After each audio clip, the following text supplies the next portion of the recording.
Hey guys, how are you. 9th standard में अभी हम लोग ने एक चैप्टर फिनिश किया था प्रीवियसली। तो वो चैप्टर था रैशनल एंड इरेशनल नंबर्स। ठीक है, अब इसके बाद हम लोग स्टार्ट कर रहे हैं विद फैक्टराइजेशन। तो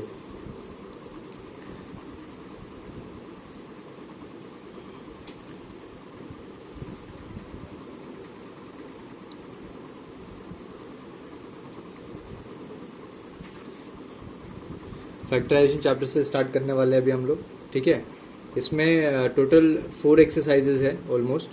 ठीक है, तो हमको क्या करना है, हम लोग अभी पहले स्टार्ट कर रहे हैं फर्स्ट एक्सरसाइज से। ठीक है, तो सबसे इंपॉर्टेंट चीज़ यहाँ पे फैक्टराइजेशन लिखा हुआ है। What is a factorization. ठीक है, तो फैक्टराइजेशन बेसिकली फैक्टर्स निकालने होते हैं। फैक्टराइजेशन में क्या होता है, फैक्टर्स निकालने होते हैं। फैक्टर्स निकालने के मेथड्स कितने होते हैं, सबसे इंपॉर्टेंट क्वेश्चन है कि फैक्टर निकालने के मेथड्स कितने होते हैं। तो ये जितने भी क्वेश्चंस आएंगे इनको हम लोग कुछ मेथड्स जो हैं उनके थ्रू ही सॉल्व करेंगे। ठीक है, तो पहला है, first method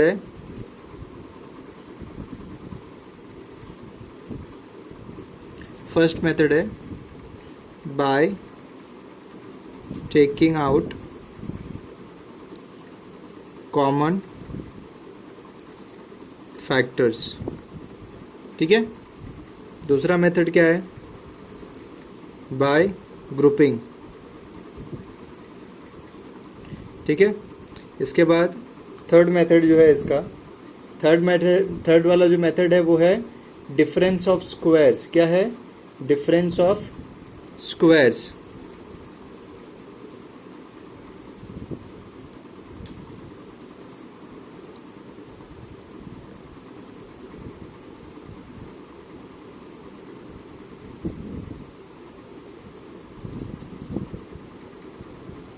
And the last, which is fourth one, splitting middle term.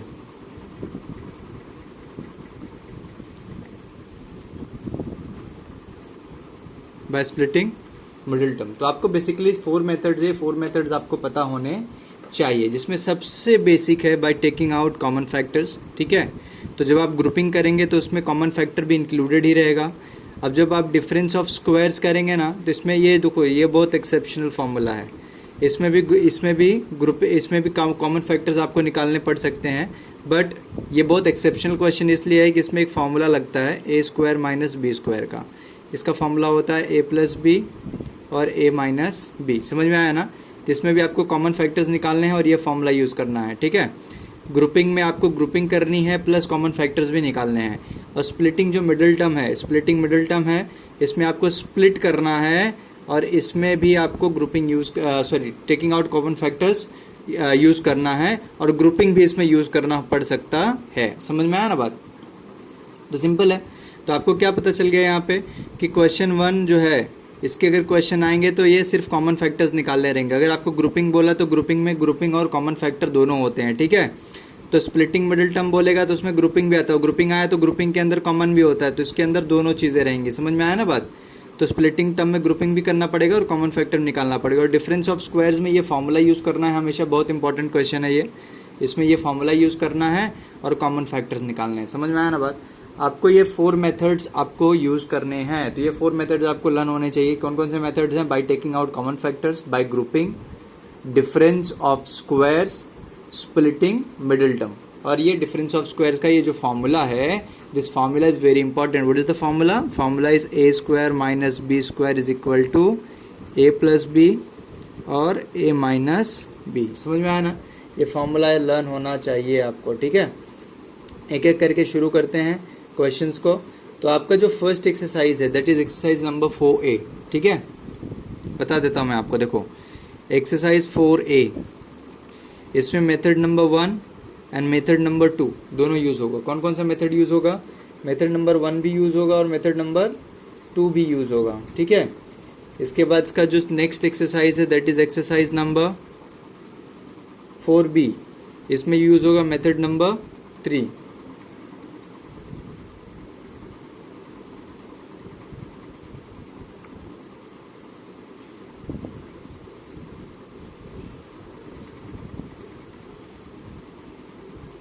इसके बाद है एक्सरसाइज 4C, इसमें यूज़ होगा मेथड नंबर 4। अच्छा, अब यहाँ पे ये 4 मेथड यूज़ करना है। इसके अलावा एक और इम्पॉर्टेंट मेथड है, क्योंकि वो इससे रिलेटेड नहीं इसलिए मैंने यहाँ पे साथ में कंबाइन नहीं किया है उसको हम लोग बोलेंगे 5th मेथड, ठीक है।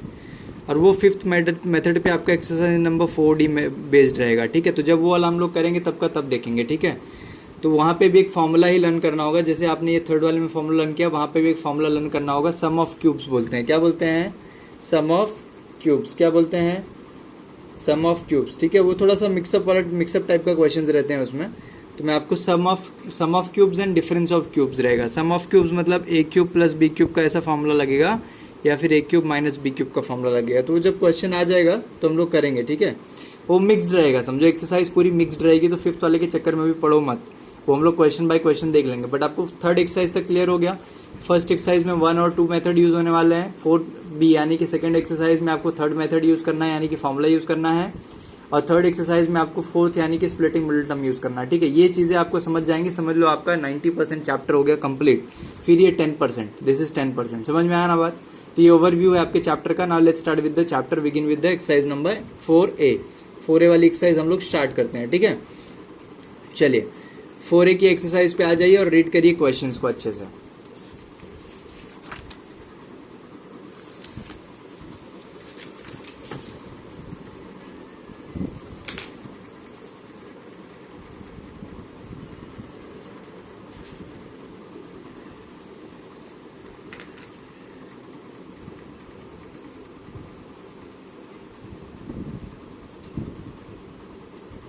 So exercise 4A, let's begin with question. तो पहला क्वेश्चन इसमें फैक्टराइज ही है, सारे के सारे फैक्टराइज क्वेश्चंस ही हैं। तो देयर आर 10 क्वेश्चंस। तो फर्स्ट क्वेश्चन क्या है, देखिए फर्स्ट क्वेश्चन है 12a² b minus 16ab² minus 28a² b, ठीक है। एक बहुत इंपॉर्टेंट चीज़ है, आप लोग एकदम से ध्यान से देखना कि क्या कर रहे हैं हम वहाँ पे, ठीक है। देखो ये पूरा टर्म दिख रहा है, इसके बाद माइनस का साइन है, फिर ये पूरा टर्म है, फिर माइनस है, फिर ये टर्म है। तो ये हो गया टर्म नंबर 1, ये हो गया टर्म नंबर 2, ये हो गया टर्म नंबर 3। समझ में आने, मैं आपको सिर्फ एक्सप्लेन करने के लिए कर रहा हूँ, आपको ये लिखना नहीं है, ये टर्म 1 2 3 लिखना नहीं है, आपको सब बता रहा हूँ सिर्फ यहाँ पे क्या है। Term number 1, term number 2 and term number 3, ये तीनों सेपरेट टर्म्स है, ये साथ में नहीं है, बट ये ज्वाइन किए हुए हैं बाय यूजिंग प्लस माइनस का साइन। समझ में आया ना बात, प्लस माइनस का साइन यूज करके इन लोग को ज्वाइन किया हुआ है, ठीक है। ओके, अभी करना क्या है, अब यहाँ पे आपको सबसे पहले देखना है कि कितने टर्म्स हैं। तो आपको ये ध्यान देना है कि 3 टर्म्स है, 4 टर्म्स है, 5 है कि 6 है। तो यानी कि टर्म जो नंबर्स है ना, टर्म नंबर्स, तो यहाँ पे टर्म नंबर कितने टर्म्स है, 3 टर्म्स है। तो ये जो टर्म्स है ना, या तो ऑड रहेंगे या तो इवन रहेंगे। समझ में आया, या तो ऑड रहेंगे या तो इवन रहेंगे। अगर ऑड है, ऑड मतलब कितने हो गए, ऑड मतलब कितने हो गए, ऑड मतलब हो गए 1 3 5 7 एंड सो ऑन। ऐसे केस में bye taking out common factor use करने का। और इवन टर्म्स रहेंगे ना, इवन टर्म्स, तो ग्रुपिंग भी करना पड़ेगा और कॉमन भी निकालना पड़ेगा। ऑड वाले में भी ग्रुपिंग करने की जरूरत पड़ सकती है, बट एक केस टू केस यानी कि क्वेश्चन टू क्वेश्चन वेरी करता है, ठीक है। बट यूजुअली क्या होता है, जो ऑड टर्म्स रहते हैं, जैसे 3 टर्म्स है ना, तो यहाँ पे सब में से कोई एक पर्टिकुलर नंबर कॉमन निकाल लो और बस काम हो जाएगा, ठीक है। अच्छा, यहाँ पे ना आपको एक बहुत पुरानी चीज़ आपको यहाँ पे याद दिलानी है, जो आपको आपने 8th स्टैंडर्ड या 7th स्टैंडर्ड में या 6th स्टैंडर्ड में कहीं तो किया रहेगा, ठीक है। आपने बार बार वर्ड सुना है LCM, बट क्या आपने ये वर्ड सुना है HCF? HCF सुना है, highest common factor. And LCM को मतलब क्या होता है, लोवेस्ट कॉमन मल्टीपल। समझ में आया ना। तो ये जो HCF है ना, ये मेथड अपने को यहाँ पे यूज़ करना है। कौन सा मेथड यूज़ करना है, HCF। अब ये 12 16 एंड 28, तो मैं यहाँ पे लिखूँगा 12a² b, ठीक है। फिर मैं लिखूँगा 16ab का स्क्वायर, और फिर मैं लिखूँगा 28a² b। क्वेश्चन बहुत सिंपल है, आप समझो, बहुत ही सिंपल क्वेश्चन है, आप समझ जाओगे क्या करना है यहाँ पे, ठीक है। सिर्फ ध्यान दो मैं क्या बता रहा हूँ। हमको क्या फाइंड आउट करना है, HCF फाइंड आउट करना है। तो HCF फाइंड आउट करने के लिए आप सबको पता है कि हमको फैक्टर्स निकालने पड़ते हैं। क्या निकालने पड़ते हैं, फैक्टर्स। तो यहाँ पे 12 है ना, 12, what is the factor of 12, do you know what is the factor of 12? इसको इस मेथड से निकालेंगे, this is called as prime factorization. 2 6 2 3 ज़ा 3, 1 ज़ा किया, लिख दो यहाँ पे। तो 2 2 3 correct. A square means you can इधर राइट ए स्क्वायर और you can write A into A ऐसा करके भी लिख सकते हो, ठीक है। और बी की जगह पे हम लोग क्या लिखेंगे, बी। ये मैंने क्या कर लिया, पूरे के पूरे नंबर को स्प्लिट कर लिया, ठीक है। अब 16 ए स्क्वायर बी, तो पहले मुझको क्या करना पड़ेगा, 16 के फैक्टर्स। तो 2 8 ज़ा 2 4 ज़ा 2 2 ज़ा एंड 2 1 ज़ा, तो क्या हो जाएगा 2 2 2 2 4 टाइम्स ना, 1 2 3 4 टाइम्स, तो 4 times into A into B. Any doubt? No doubt, है ना। चलिए अब 28 के फैक्टर्स निकालिए। तो नंबर के फैक्टर ऐसे निकालने का, और ये जो पावर जिसके वेरिएबल्स होते हैं इनके पावर जितने होते हैं उतनी बार उनको रिपीट कर दो बस। 28 का क्या होगा, 2 इंटू 14, 2 इंटू 7, 7 इंटू 1, तो 2 into 7 into A into B. समझ में आई बात? सिंपल है कि नहीं, बोलो आसान है या नहीं? आसान है ना, इतना निकाल लिया। अब HCF क्या होता था, आपको पता है कि HCF क्या होता था? Do remember? याद हो तो बताइए कि क्या होता है HCF। HCF होता है हाईएस्ट कॉमन फैक्टर, जो सब में ज़्यादा मैच करता है। देखो यहाँ पे 2 है, यहाँ पे 2 है, यहाँ पे 2 है, ओके नो प्रॉब्लम। फिर से 2 है, तो फिर से तीनों में 2 होने चाहिए, ठीक है। ऐसे नंबर चूज़ करने जो तीनों में हो। 3 है, यहाँ पे कहीं पे 3 है, यहाँ पे कहीं पे 3 है, वी कैन नॉट टेक 3। ए यस चलेगा, यहाँ पे भी ए है, इसमें ए है क्या, ये भी चलेगा। फिर से ए है, लेकिन इसमें ए है क्या, नहीं। यहाँ पे ए है क्या, नहीं, तो नहीं चलेगा। अभी बी, यहाँ पे भी बी है और यहाँ पे भी बी है, समझ में आया ना। तो ये जितने भी मैंने अंडरलाइन किए हैं ये आपके के कॉमन है, सबके कॉमन है ना। तो आपका जो क्वेश्चन था 12 A square B minus 16 A B का square minus 28 A square B, ये क्वेश्चन था आपका, ठीक है। इस क्वेश्चन को या तो आप ये सारे के सारे रिप्लेस कर दीजिए वैल्यूज़, 12 ए स्क्वायर की जगह पे इतना पूरा लंबा लिखिए, या फिर दूसरा तरीका ये है कि आप सिर्फ कॉमन वाले वैल्यूज़ लिखिए। तो 2 इंटू ए, देखो 2 इंटू ए इंटू बी, ये कॉमन है ना। तो हम लोग लिखेंगे, क्या लिखेंगे यहाँ पे, 2 into A into B, this is common, correct, this is common. तो ये बाहर लिख लिया। अब फर्स्ट टर्म में क्या क्या बच रहा है, this is your first term ना। तो फर्स्ट टर्म में क्या क्या बच रहा है, 3 और ए, तो वी विल राइट 3 इंटू ए, और फिर कौन सी साइन यूज़ करेंगे, माइनस, ठीक है। फिर सेकेंड टर्म है 16 में से 2 ए और बी ऑलरेडी हमने बाहर निकाल लिया है, तो बच क्या रहा है, 2 और बी बच रहा है। तो 2 इंटू बी, और जो 28 वाला था उसमें से क्या बच रहा है, 7 और ए बच रहा है, तो 7 इंटू ए। Got it? तो सिंपल है ना, कैसे लिखना है समझ में आ रहा है ना। This is the question, question के नीचे कैसे रिप्लेस करना। What is 2 into 2, 4, A into B, A B, ठीक है। 3 इंटू ए, 3a, 2 2 ज़ा 4, बी 7 ए। तो ये क्या किया हमने, ये जो मेथड हमने अभी यूज़ किया है, this is called as factorization by taking out common factors. तो इसके कौन कौन से एकदम मोस्ट इंपॉर्टेंट पिलर्स हैं आपको, एक तो HCF आना चाहिए, दूसरा प्राइम फैक्टराइजेशन आना चाहिए। प्राइम फैक्टराइजेशन से आप ये वैल्यूज़ लिखोगे, बाद में HCF से आप क्या करोगे, कॉमन फैक्टर्स निकाल के इस तरीके से इसको सॉल्व कर सकते हो। This is your final answer. Any doubt? समझ रहा है बात? कुछ भी डाउट हो तो आप पूछ सकते हो मुझसे, है ना, व्हाट्सएप करके पूछ सकते हो कि क्या डाउट है आपको, समझ में आया। लेकिन मैंने इसको ना मोस्ट पॉसिबल सिंपलेस्ट वे में आपको समझाया है, समझ में आया ना। इससे ज़्यादा इसको सिंप्लीफाई करना पॉसिबल है ही नहीं, इससे ज़्यादा इसको आप सिंप्लीफाई नहीं कर सकते। इसमें कौन कौन से स्टेप है, पहला फर्स्ट स्टेप है कि आप क्वेश्चन लिख लीजिए। सेकेंड स्टेप है कि आप जितने भी नंबर्स हैं उनके क्या कर लीजिए, एलसीएम, माने इसको देखो एलसीएम बोलते हैं but this is not LCM, okay. उसके जैसा ही है बट ये एलसीएम नहीं है, याद रखो ये बात। अगर 12 के पास मैंने 14 लिखता और साथ में दोनों के फैक्टर्स निकालता ना, 2-3 नंबर के साथ में फैक्टर्स निकालता, that is called as LCM, but this is not LCM. वो मेथड वैसा ही है but this is called as prime factorization. इसको क्या बोलते हैं हम लोग, प्राइम फैक्टर। तो कन्फ्यूजन बहुत होता है, इसको सब लोग एलसीएम बोलते हैं, एलसीएम नहीं है, this is called as prime factorization. तो स्टेप 1 क्या है, क्वेश्चन। स्टेप 2 क्या है, प्राइम फैक्टराइजेशन। स्टेप 3 क्या है, HCF। और स्टेप 4 क्या है, फिर से आप ये देखिए, ये क्वेश्चन वापस आपको लिखने की ज़रूरत नहीं है। आपको अपने अगर वो क्वेश्चन वहाँ पे लिखा हुआ, मैंने सिर्फ बताने के लिए आपको यहाँ पे क्वेश्चन लिखा हुआ था कि आपको अच्छे से समझ में आए कि क्या है क्वेश्चन और क्या हम लोग लिख रहे हैं, ठीक है। तो स्टेप नंबर 4 ये होना चाहिए, दिख रहा है। स्टेप नंबर 4 आपने कॉमन निकाला और जो रिमेनिंग वैल्यूज़ हैं वो लिख दी, और बाद में स्टेप नंबर 5 में आपने क्या कर दिया, उनको रीमल्टीप्लाई कर दिया। सबको समझ में आया कि नहीं? ये जो मल्टीप्लिकेशन का साइन था वो हटा के आपने क्या कर दिया, सबको एक्चुअल मल्टीप्लाई करके छोड़ दिया है। This is your final answer. समझ में आया ना बात? इस तरीके से आपको सारे सम्स इसमें करने हैं, समझ में आया? अभी मैं इससे ही रिलेटेड अगर कोई क्वेश्चन अगर मैं आपको होमवर्क दूँ क्या आप करके दिखा सकते हो? तो इसके लिए मैंने आपको,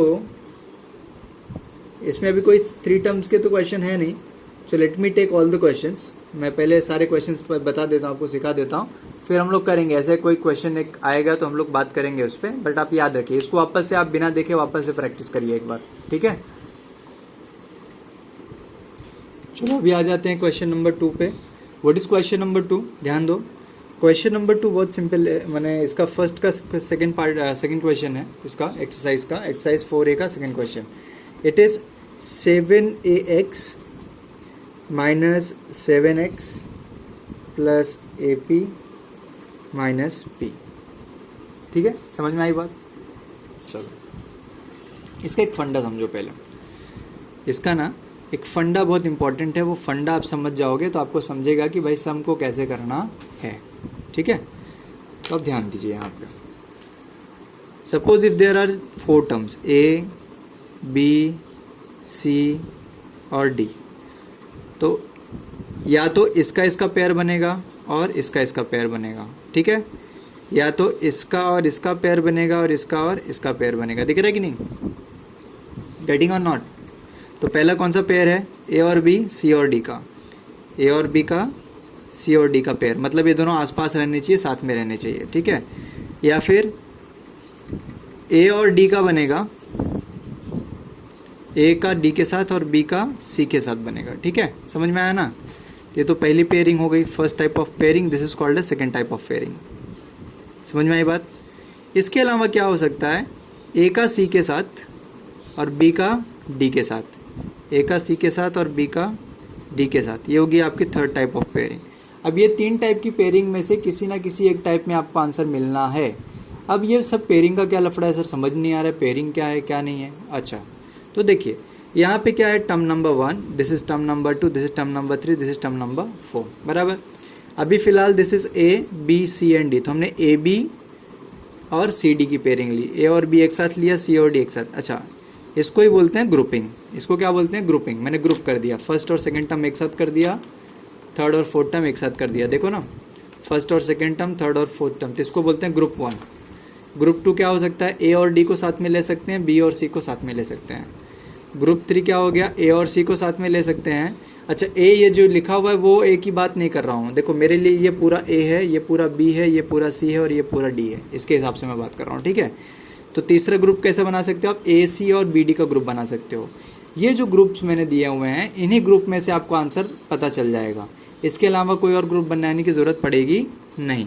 तो पहले A, B और C, D का ग्रुप सॉल्व करके देखते हैं कि आंसर आ रहा है या नहीं। पता कैसे चलेगा आंसर आ रहा है या नहीं? बहुत सिंपल है, देखो 7AX और 7X है ना, तो 7AX और 7X में कॉमन क्या है बताओ। अब मेरे को क्या करना है, मुझको ये करना है 7AX और 7X का अलग से फैक्टर निकालना है, AP का और P का फैक्टर अलग से निकालना है। समझ में आई बात? तो 7AX को मैं 7 इंटू A इंटू X लिख सकता हूँ और इसको 7 इंटू X लिख सकता हूँ, इसको A इंटू P लिख सकता हूँ, इसको ओनली P लिख सकता हूँ। तो आप देख सकते हैं यहाँ पे ये और ये कॉमन है, यहाँ पे ये और ये कॉमन है, दिख रहा है कि नहीं? तो फर्स्ट 2 पेयर्स में ये क्या कॉमन है, तो फर्स्ट 2 पेयर्स का बात करते हैं पहले हम लोग, ठीक है। तो फर्स्ट 2 पेयर्स में 7X कॉमन है, तो मैंने 7X लिखा, ब्रैकेट लगा दिया। तो यहाँ पे देखो 7 और X निकल जाएगा तो सिर्फ क्या बचेगा? A बचेगा, देख रहे हो यहाँ पे A बच रहा है, फिर ये माइनस की साइन आएगी और नीचे कुछ बच रहा है क्या? नीचे तो 7X पूरा रिमूव हो गया, तो जब कुछ भी नहीं बचता है तो हम लोग क्या लिखते हैं? 1 लिखते हैं। क्या लिखते हैं? 1। तो 7X बाहर आ गया, A माइनस 1, यहाँ पे आप 7X रिमूव करोगे तो A माइनस 1 बचेगा, ठीक है। फिर ये प्लस साइन, ये साइन देख रहे हो प्लस वाली, ये प्लस वाली साइन हम लोग यहाँ पे रखेंगे और फिर ये नीचे वाला पार्ट देखेंगे। नीचे वाले में क्या कॉमन है? P कॉमन है, तो हम लोग P यहाँ पे रखेंगे और ब्रैकेट क्लोज करके, तो P निकाला तो आपने क्या बचा यहाँ पे देखो A बच रहा है, माइनस P रिमूव किया तो क्या बचा? 1। दिख रहा है कि नहीं? तो आंसर सही है कि नहीं पेयरिंग बनाने पे ऐसे पता चलता है जब ये ब्रैकेट का वैल्यू क्या आता है, सेम आता है। अगर ब्रैकेट का वैल्यू दोनों डिफरेंट आता है तो समझ जाइए कि आंसर इज रॉन्ग। इसका मतलब आंसर रॉन्ग है, इसका मतलब क्या कि क्वेश्चन ही रॉन्ग है क्या? नहीं, इसका मतलब हमको पेयर चेंज करना पड़ेगा। तो हमको क्या करना पड़ेगा, ए और डी यानी कि 7x और p को एक साथ रखना पड़ेगा, मतलब ऐसे लिखना पड़ेगा, देखो 7ax माइनस p और ये -7x और प्लस AP, ऐसा करना पड़ जाएगा, ऐसे इंटरचेंज करना पड़ जाएगा। समझ में आया ना बात? तो इसको ही बोलते हैं ग्रुपिंग। अगर फिर भी करने से ऐसे ब्रैकेट सेम नहीं आ रहे हैं, दो ब्रैकेट सेम आने चाहिए, दोनों ब्रैकेट के अंदर का वैल्यू सेम होना चाहिए। अगर इससे भी नहीं आ रहा है तो हम लोग को फिर कौन सा मेथड यूज़ करना पड़ेगा, AC और BD वाला। AC और BD मतलब फिर आपको 7ax को AP के साथ करना पड़ेगा और -7x को P के साथ करना पड़ेगा। समझ में आया ना? ऐसे ग्रुपिंग करते हैं। समझ में आई बात? तो ये चीज़ें हैं इसमें।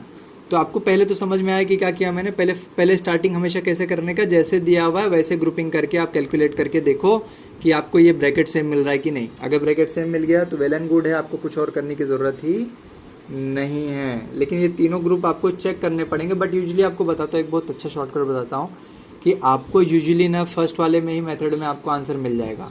और थोड़ा सा आपका कॉमन सेंस होना चाहिए, आपको देख के पता चलना चाहिए कि यहाँ पे कुछ कॉमन, क्योंकि इसको मैं देख के बता सकता हूँ यहाँ पे भी 7 है, यहाँ पे भी 7 है, यहाँ पे भी x है, यहाँ पे भी x है, तो कॉमन तो है।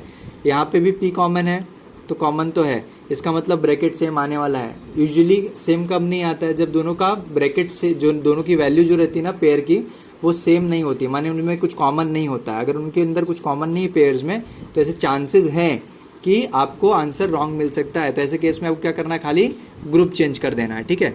अच्छा, अब यहाँ पे आ जाते हैं। तो अगर आपको ब्रैकेट सेम मिल गया तो आपको क्या करना है आंसर में, एक तो ब्रैकेट लिख देना है और दूसरा एक ब्रैकेट बनाना है जिसके अंदर इसका फर्स्ट वैल्यू और इसका दूसरा वैल्यू विथ साइन लिखना है। समझ में आया ना? तो +p, 7x + p, this can be considered as your answer. समझ में आया बात?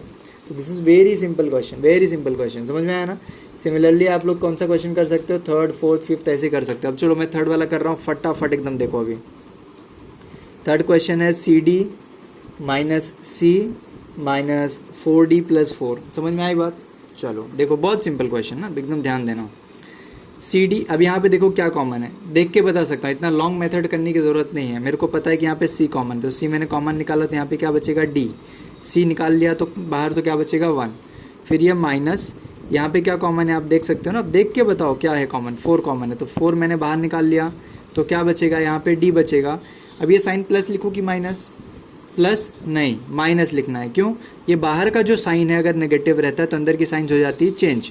और 4 आपने ऑलरेडी था बाहर निकाल लिया तो यहाँ पे क्या बचेगा 1 बचेगा। देखो ये वाले क्वेश्चन में ना प्लस था इसलिए मैंने देखो अंदर की साइन चेंज नहीं की थी, बट यहाँ पे चेंज करना पड़ेगा।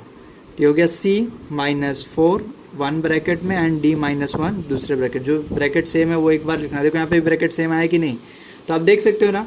The question is of 3 steps, खाली 3 स्टेप में क्वेश्चन हो सकता है। बट ये जो मैंने इतना लेंदी, माने इतना लेंदी नहीं है, ये समझाने के लिए आपको बताया मैंने। 1st step, 2nd step, 3rd step and 4th step. समझ में आया ना? तो इसमें जो 2 स्टेप एक्स्ट्रा आए हैं, ये 2 स्टेप्स क्यों एक्स्ट्रा आए हैं कि आपको समझ में आए कि वो हम लोग कॉमन कैसे लेते हैं। समझ में आया ना बात? तो अगर जो बच्चों को ऐसा डायरेक्टली आपको नहीं समझ में आता है कि what is common and what is not common, in that case you can do factorization. समझ में आया ना? You can do factorization. अब यहाँ पे फैक्टराइजेशन भी आप कर सकते थे। क्या कर सकते थे, आपका पेयर फर्स्ट टू साथ में था ना, CD और C, तो आप लिखते C × D और यहाँ पे सिर्फ C लिखते, तो दोनों में C कॉमन था। समझ में आया ना बात? तो यहाँ देखो मैंने C कॉमन निकाला है ना, तो अंदर क्या बचेगा D और यहाँ पे कुछ भी नहीं बचेगा तो 1 बचेगा, ठीक है।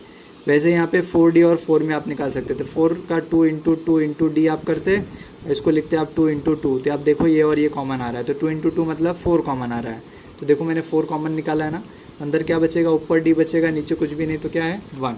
समझ में? ये वो 2 स्टेप्स थे जो मैंने यहाँ पे स्किप किए, इनकी कोई ज़रूरत नहीं है unless and until you don't know how to take out common factor. समझ में आया? इनकी ज़रूरत सिर्फ तभी पड़ेगी जब आपको पता ही नहीं है कि कॉमन फैक्टर्स कैसे निकालते हैं। समझ में आया? अगर आप देख के आइडेंटिफाई कर सकते हो वेल एंड गुड है, कुछ करने की ज़रूरत नहीं है। तो ये 3 स्टेप्स में ही आपके आंसर जो है क्या हो जाएंगे, कंप्लीट हो जाएंगे। समझ में आया बात? चलिए आप लोगों के लिए ना क्वेश्चन नंबर 5 होमवर्क दे रहा हूँ। Why it is homework, see question is very simple. क्या कॉमन आएगा बताओ? यहाँ पे देखो, यहाँ पे A कॉमन आ जाएगा, और यहाँ पे 5 कॉमन आ जाएगा, तो आपको वैल्यू सेम मिल जाएगी, ठीक है। तो ये आप होमवर्क में करके दिखाइए मुझको। चलिए अभी आ जाते हैं नेक्स्ट क्वेश्चन पे। Sorry, this is question number 4। Question number 4 homework है आपको। क्वेश्चन नंबर 5 अभी हम स्टार्ट करते हैं। क्वेश्चन नंबर 5 क्या है देखिए ध्यान से, ठीक है। Question number 5 is 2a³ minus a² minus 6a + 3, ठीक है। तो फिर से हम लोग क्या करेंगे, इनकी पेयरिंग एक साथ करेंगे और इनकी पेयरिंग एक साथ करेंगे, ठीक है। तो यहाँ पे देखिए 2a³ और a² और फिर मैं लिखूँगा 6a और 3। तो यहाँ पे क्या हो जाएगा बताओ, यहाँ पे क्या हो जाएगा, तो 2 × a × a × a, am I right, है ना। a² में क्या हो जाएगा, a × a, 6 में क्या हो जाएगा 2 × 3 × a, और यहाँ पे 3 × 1 लिख सकते हैं। चलो 1 लिखना अब हम लोग स्टार्ट कर देते हैं। मैंने प्रीवियस वाले क्वेश्चन में नहीं लिखा था, 1 लिखोगे तो और थोड़ी सी क्लैरिटी रहेगी कि 1 क्यों बचता है, बिकॉज 3 को हमेशा 3 × 1 लिखने का, ठीक है। चलो अब देखो, अब स्टेप्स आप देखो। फर्स्ट वाला टर्म और सेकेंड वाला टर्म में क्या कॉमन है, दोनों में कॉमन है 2 टाइम्स a। क्या कॉमन है, 2 टाइम्स a। तो 2 टाइम्स a को हम लोग कैसे लिखते हैं, a × a ब्रैकेट। क्या बच रहा है 2a, और इसमें क्या बच रहा है, कुछ भी नहीं बच रहा है, तो यहाँ पे एक 1 लिख सकते हो या फिर यहाँ पे 1 डाल दो, कोई दिक्कत नहीं। ये साइन जो बीच वाली साइन है वो मिडिल में साइन डाल दीजिए और 1 डाल दीजिए, ठीक है। तो यहाँ पे क्या कॉमन आ गया, a² कॉमन आ गया, अंदर क्या बचा 2a - 1। समझ में आई बात। फिर आते हैं माइनस, यहाँ पे क्या कॉमन है बताओ, 3 कॉमन है, और कुछ कॉमन है नहीं, तो यहाँ पे 2a आएगा ब्रैकेट के अंदर, ठीक है, और क्या आएगा 1 आएगा, बट साइन माइनस हो जाएगी ना, क्योंकि यहाँ पे माइनस है तो अंदर की साइन चेंज हो जाएगी। अगर यहाँ पे प्लस होता तो ये एज इट इज़ प्लस यहाँ पे लिख देता मैं, ठीक है।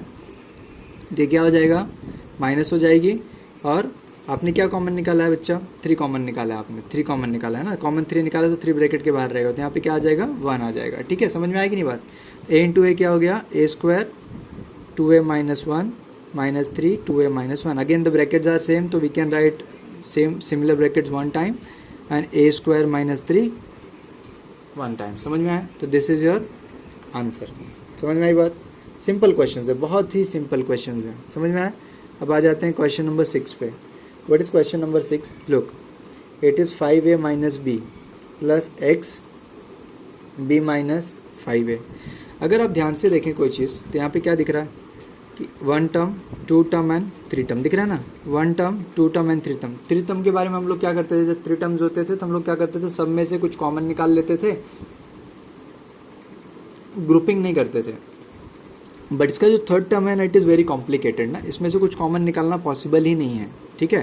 तो ऐसे केस में इसको रीमल्टीप्लाई करना पड़ेगा, तो आपको करना पड़ेगा 5a - b plus x × b क्या हो जाएगा, px। अल्फ़ाबेटिकल ऑर्डर में लिखिए, b पहले आता है x बाद में आता है, माइनस 5ax। देखिए बाहर प्लस की साइन थी इसलिए अंदर की साइन चेंज नहीं हुई, तो 5ax आ गया प्लस माइनस 5ax, ठीक है। अब 4 टर्म्स हो गए, term number 1 term 2 term 3 and term 4। अब फिर से ग्रुपिंग करनी पड़ेगी, क्या करनी पड़ेगी, ग्रुपिंग। तो आप देख सकते हैं इनमें से कुछ कॉमन है क्या, नहीं, इसमें कुछ कॉमन है क्या, यस। तो आप यहाँ पे जब कुछ भी कॉमन नहीं है ना, ऐसे केस में आप क्या करिए, आप 1 को कॉमन लीजिए। तो ऐसे केस में यहाँ पे क्या आएगा, 5a - b, इसमें कोई भी चेंजेस नहीं आएंगे, कुछ भी कॉमन नहीं है तो हमेशा क्या कॉमन होता है, 1 कॉमन होता है, और जहाँ पे कुछ भी रिमेनिंग नहीं बचता वहाँ पे हमेशा 1 लिखना रहता है, ठीक है। अब इसमें क्या कॉमन है बताओ, इसमें आप देख के बता सकते हो, ऑब्वियसली x कॉमन है बोलोगे, है ना। तो x निकाला तो यहाँ पे क्या बचेगा b, यहाँ पे क्या बचेगा 5a, दिख रहा है। तो आपका देखिए, अगर आपका कॉमन सेंस बहुत अच्छा काम कर रहा है ना, फटाक से आइडेंटिफाई कर सकते हो कि क्या कॉमन है क्या कॉमन नहीं है, ठीक है।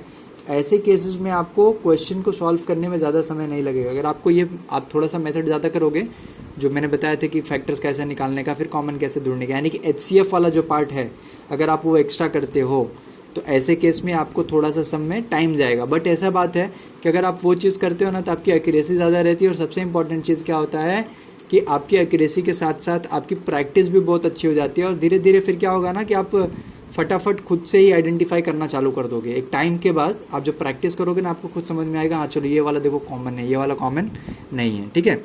फिलहाल देखिए ब्रैकेट्स आर सेम, यस और नो, है क्या सेम, बोलो।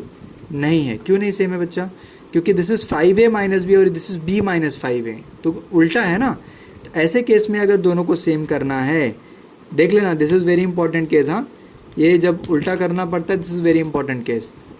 ऐसे केस में आप सोचोगे ब्रैकेट सेम है, बट ब्रैकेट एक्चुअली सेम नहीं है, बिकॉज ये यहाँ पे 5a पॉजिटिव है और यहाँ पे 5a क्या है, नेगेटिव है। तो अपने को इंटरचेंज करना है, तो रिवर्स करने के लिए जो बाहर की साइन होती है ना, उसको चेंज कर देने का। तो मैंने क्या कर दिया, माइनस और ये हो जाएगा 5a माइनस बी। अब सेम हो गया, ठीक है। अब ऐसे केस में क्या करने का, जो ब्रैकेट सेम है वो एक बार लिखना है और जो सेम नहीं है उसको ब्रैकेट के अंदर ऐसे लिख देना है। समझ में आया? This is your answer. समझ में आई बात? सिंपल। अब हम लोग स्टार्ट करते हैं क्वेश्चन नंबर 7। चलो, what is question number 7? Question number 7 is 2c minus D minus a d minus 2c, ठीक है। तो यहाँ पे आप देखो ऑलरेडी सब पूरा फॉर्म्ड है, इसको कुछ ज़्यादा करने की ज़रूरत नहीं। This is very simple question. अगर आप समझेंगे इसको तो आप देख सकते हैं ब्रैकेट ऑलरेडी सेम है, ऑलमोस्ट सेम है। सिर्फ यहाँ पे प्रॉब्लम किस चीज़ की हो रही है? साइन की। देखो 2c है, 2c है, d है, d है, सिर्फ उल्टा है। यहाँ पे पॉजिटिव है, यहाँ पे नेगेटिव। तो अभी मैंने आपको बताया था कि इसको इंटरचेंज करने के लिए आप क्या कर सकते हैं। तो 2c माइनस डी रखिए, इसको माइनस की जगह क्या कर दीजिए, प्लस a, साइन चेंज कर दो, ठीक है। सेम हो गई ब्रैकेट अभी। बट प्रॉब्लम क्या हो रहा है, इसके बाद भी कुछ कॉमन होना चाहिए, है क्या? नहीं है। तो जब कुछ भी कॉमन नहीं है तो हम लोग क्या लिख सकते हैं, 1। तो इसका आंसर हो जाएगा 2c minus D in a 1 bracket and 1 plus a in a another bracket. समझ में आया? देखो कितना सिंपल क्वेश्चन है, बहुत ही छोटे छोटे और सिंपल क्वेश्चन है इसमें। अब हम लोग आ जाते हैं क्वेश्चन नंबर 8 पे। सो what is question number 8? Just look here, और टेक्स्ट बुक में आप रीड भी कर सकते हैं क्वेश्चन नंबर 8 को। That is b x minus y minus 3 y minus x plus a y minus x, ठीक है। अब आप देखिए ध्यान से, ठीक है। तो कितने टर्म्स है? पहले तो टर्म्स अपन काउंट करेंगे, कितने टर्म्स है, ग्रुपिंग होना है कि नहीं। 1 2 3 टर्म्स, तो ग्रुपिंग होना नहीं है, 3 टर्म्स है। अच्छा, इसके अलावा आप इनको रीमल्टीप्लाई भी मैंने बताया था कि जब कॉम्प्लिकेटेड लगे रीमल्टीप्लाई कर सकते हो, लेकिन रीमल्टीप्लाई तब करने का जब उनके बीच में, तीनों के बीच में कुछ कॉमन ना हो। तो अगर आप वो क्वेश्चन देखें प्रीवियस वाला, where is that question, wait, see if you see this question, previous वाला क्वेश्चन, 3 टर्म्स आर देयर ना।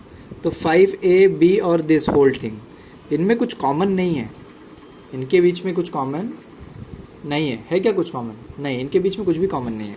बट अगर आप ये वाला क्वेश्चन देखें तो सबके बीच में देखो एक ब्रैकेट है, वो कॉमन है, बस उसको ऑर्डर में करना पड़ेगा, because order is not same. यहाँ पे क्या ऑर्डर है, x माइनस वाई है, यहाँ पे y माइनस एक्स है, यहाँ पे y माइनस एक्स है। समझ में आ रहा है ना? तो ऑर्डर सेम नहीं है, तो ये ऑर्डर को आप सेम कर लीजिए। ऑर्डर को सेम करने का बड़ा ही आसान तरीका होता है, बाहर की साइन चेंज करनी होती है। तो b x माइनस वाई, तो माइनस से क्या कर दीजिए, प्लस x माइनस वाई हो जाएगा।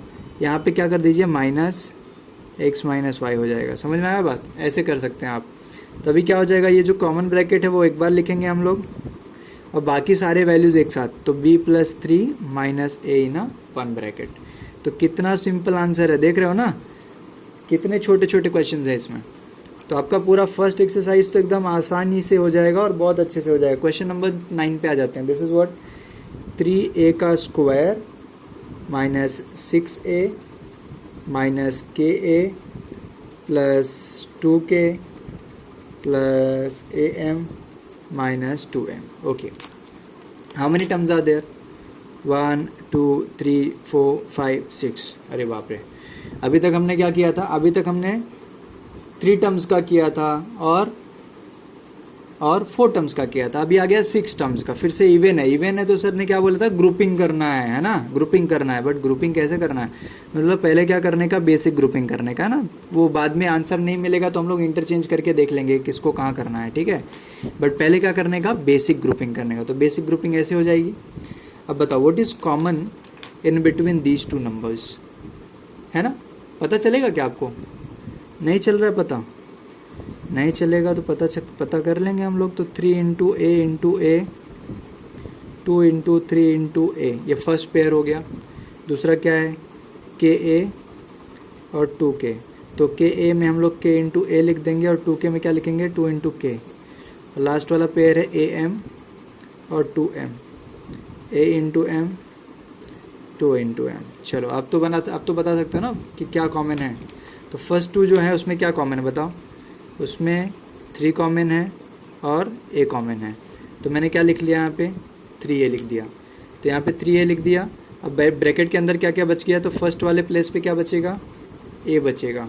फिर माइनस का साइन, दूसरे वाले में क्या बचेगा, 2 बचेगा। समझ में आया? फिर ये माइनस का साइन। सेकेंड वाले में क्या कॉमन है बताओ, सेकेंड वाले में के कॉमन है, तो मैंने के लिख दिया।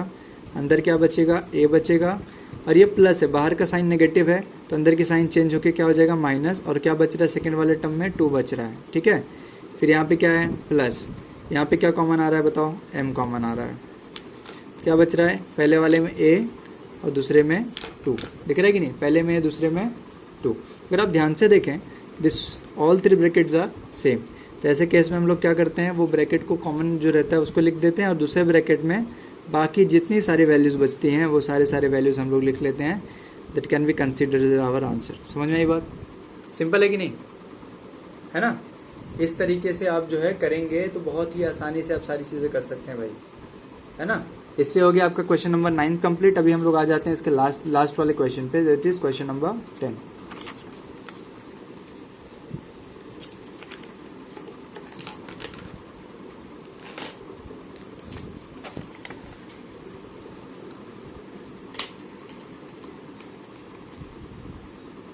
चलिए question number 10। So what is question number 10 भैया, question number 10 is a square minus A B 1 minus B cube as it is. आपको बताया था मैंने, यहाँ पे 3 टर्म्स देखो फिर से हैं, लेकिन क्या तीनों में कुछ कॉमन है, नहीं, कोई भी ब्रैकेट, ये 1 माइनस बी सबके साथ होता तो कॉमन हम लोग ले सकते थे, बट कॉमन नहीं है, तो ऐसे केस में रीमल्टीप्लीकेशन करते हैं। तो A B into 1 A B, ये माइनस है तो अंदर का प्लस हो जाएगा, ए बी का स्क्वायर, वाई ए बी का स्क्वायर, बिकॉज ए वन ज़ा A and B into B square minus B का क्यूब। अब बहुत सिंपल है, देखो अब तो बहुत आसान हो गया भाई, पेयर कर लो, यहाँ से पेयर हो गया, यहाँ का पेयरिंग हो गई, ठीक है। तो आप देख सकते हैं ए स्क्वायर ए बी की पेयरिंग एक साथ हो गई, ए बी स्क्वायर और बी क्यूब की पेयरिंग एक साथ हो गई, ठीक है। अब क्या कॉमन है भाई, A into B, A into B, B into B. समझ में आया बात। तो अब बताओ क्या कॉमन है दोनों में, यहाँ पे ए कॉमन है और यहाँ पे 2 टाइम्स बी कॉमन है, बराबर ना। तो फर्स्ट वाले पार्ट से स्टार्ट करते हैं। तो यहाँ पे क्या कॉमन है फर्स्ट टू में क्या कॉमन है हियर, इन दोनों में क्या कॉमन है, इन दोनों में कॉमन है ए, तो मैंने ए लिख दिया, फिर ब्रैकेट। तो यहाँ पे ए कॉमन है तो ए बचेगा, और दूसरे वाले प्लेस पे क्या बच रहा है बी, फिर ये प्लस की साइन आ जाएगी, ये वाली प्लस की साइन यहाँ पे आ जाएगी। सेकेंड पार्ट में क्या कॉमन है, B square, B into B मतलब बी स्क्वायर कॉमन है, तो क्या क्या बच रहा है, फर्स्ट में ए बच रहा है और दूसरे में बी बच रहा है। Now you can see brackets are same, तो ये ब्रैकेट्स को एक बार लिखेंगे और दूसरे ब्रैकेट में a प्लस बी स्क्वायर लिखेंगे, this is considered as answer. समझ में आया बात, कोई दिक्कत बोलो, कोई प्रॉब्लम है। यहाँ तक के क्वेश्चंस जो हैं बहुत आसान है। ये हो गई आपकी first exercise complete, that is exercise number 4A।